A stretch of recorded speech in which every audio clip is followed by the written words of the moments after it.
அனைவருக்கும் வணக்கம். இன்னைக்கு ஒரு சங்கடமான செய்தி என்ன அப்படின்னு பார்த்தா, இன்னைக்கு வேலை விஷயமா மாயனூர் வரையும் போயிருந்தேன். இங்கே கரூர்லேருந்து மாயனூர், அதாவது திருச்சி ரோடு போயிருந்தேன். இங்கே ஒரு சங்கடத்துக்குரிய விஷயம் என்னென்னா, போகிற வழியில் ஏதாவது ஒரு கடையில் டீ குடிக்கலாம் அப்படின்னு சொல்லிட்டு கேஷுவலாக நிறுத்தினேன். போய் ஒரு பேக்கரி தான் டீ கேட்டேன். டீ கொடுக்குறாங்க. அப்புறம் ஒரு சின்ன டீ கேக் சாப்பிடுவோம் இல்லையா, அது கேக் கொடுத்தாங்க. டீ கேக் ஓகே, நல்லாயிருக்கு, ஒன்றும் பிரச்சனை இல்லை. ஆனால் அந்த டீயில் பார்த்தீங்கன்னா ஒரு மாதிரி சாணி வாடை அடிக்குது. ஒரு சிப்பு கூட என்னால் குடிக்க முடியல. இது முதல் தரம் அப்படின்னு பார்த்தா, இது முதல் கடையா அப்படின்னு பார்த்தா கிடையாது. இது மாதிரி நிறையா டைம் நான் வெளியில் போகிறப்ப, சாலை ஒரு கடைகளில் நான் நின்று குடிக்கிறப்ப இந்த மாதிரி பிரச்சனைகள்லாம் இருக்காது. நிறைய இடத்துல இந்த பிரச்சனைகள் நடந்திருக்கு, நான் இல்லைன்னு சொல்லவே இல்லை. ஒவ்வொரு இடத்துலையும் இந்த மாதிரி நெடுஞ்சாலை கடைகள் அப்படின்னாலே ஒரு பயம் இருக்குது. அங்கே குடிக்கலாமா டீ அப்படின்னு கடையை பார்த்து, லொக்கேஷன் பார்த்து, எத்தனை வண்டி நிற்குதுன்னு பார்த்து நம்ம குடிக்க வேண்டியது இருக்குது. எனக்கு தெரியல எப்படி சொல்கிறதுன்னு. இப்போ நீங்கள் இப்போ ஒரு கடையில் இருக்கீங்க, கடையில் வேலை பார்க்குறீங்கன்னு வச்சுக்கோங்க, கடையோட ஓனராக இருக்கீங்க அப்படின்னு வச்சுக்கோங்களேன்.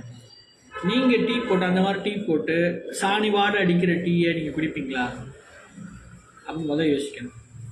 சரி, உங்கள் பசங்களுக்கு நீங்கள் கொடுப்பீங்களா அப்படின்றத யோசிக்கணும். இந்த மாதிரி நிறையா பேர் தன்னோட லாபம் ஒரு 15 ரூபா 20 ரூபா கொடுக்குறோம் அப்படின்னா, எனக்கு அதுக்குண்டான பொருளை கொடு. நீ 10 லிட்டர் டீ கொடுக்க வேணாம், ஒரு டம்ளர் கொடு, இல்லாட்டி 3/4 டம்ளர் தான் எனக்கு கட்டுப்படி ஆகுதுன்னா 3/4 டம்ளர் கொடுங்க. நல்ல டீ தூள் வாங்கி கொடுங்க, உங்கள் லாபம் வரும். இப்போ உங்கள் பசங்களுக்கு நீங்கள் கொடுப்பீங்களா? ஏதோ அவசர ஆத்திரத்துக்கு எவனோ குடிக்கிறான், இன்னைக்கு போயிடுவான், நாளைக்கு வரமாட்டான் அப்படின்ற எண்ணத்தில் குடிக்கிறீங்களான்னு எனக்கு தெரியல.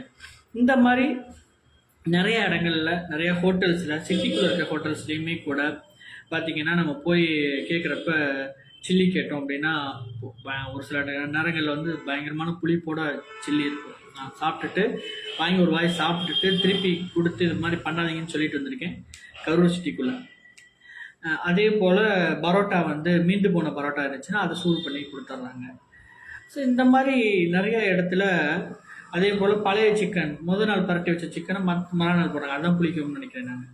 ஸோ இந்த மாதிரி நிறையா இடத்துல நாங்கள் கொடுக்குற காசுக்கு தான் பொருள் கொடுக்குறீங்களே தவிர, அதுக்கு தகுந்த மாதிரி நீங்கள் தான் ரெடி ஆகிக்கணும்.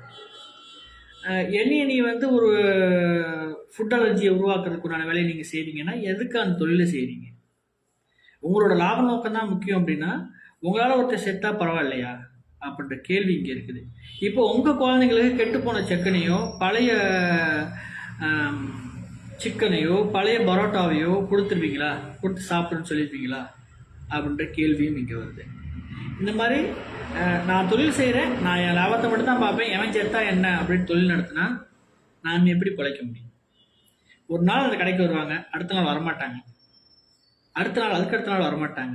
இப்போ நான் இப்போ சொல்லியிருக்கேன், இனிமேல் பார்த்தா இதை பார்க்குறவங்க யோசிப்பாங்க, ஐயோ எந்த கடையில் எப்படி கொடுத்தாங்க தெரியலையே அப்படின்னு யோசிப்பாங்க. ஸோ இது நீங்கள் வாங்குற காசுக்கு கொஞ்சமாக நியாயமாக இருங்க, அவ்வளோதான் சொல்ல முடியும். உங்களோட லாபம்ன்றது முக்கியம் தான், இல்லைன்னு சொல்ல கிடையாது. ஆனால் அதே போல் உங்களை போல் சக மனுஷங்க தான் அதை சாப்பிட்றாங்க அப்படிங்கிறத யோசிச்சிங்கன்னா இதை நீங்கள் செய்யவே மாட்டீங்க அப்படிங்கிறது தான் யதார்த்தமான ஒன்று. எனக்கு ரொம்ப கஷ்டமாக இருக்குது. இது மாதிரி தொடர்ந்து வாரத்தில் ஒரு கடையாவது இந்த மாதிரி பார்த்துட்றோம். ஏமாத்துற கடைகளை, பழசை கொடுக்குற கடைகளை பார்க்குற மாதிரி இருக்குது.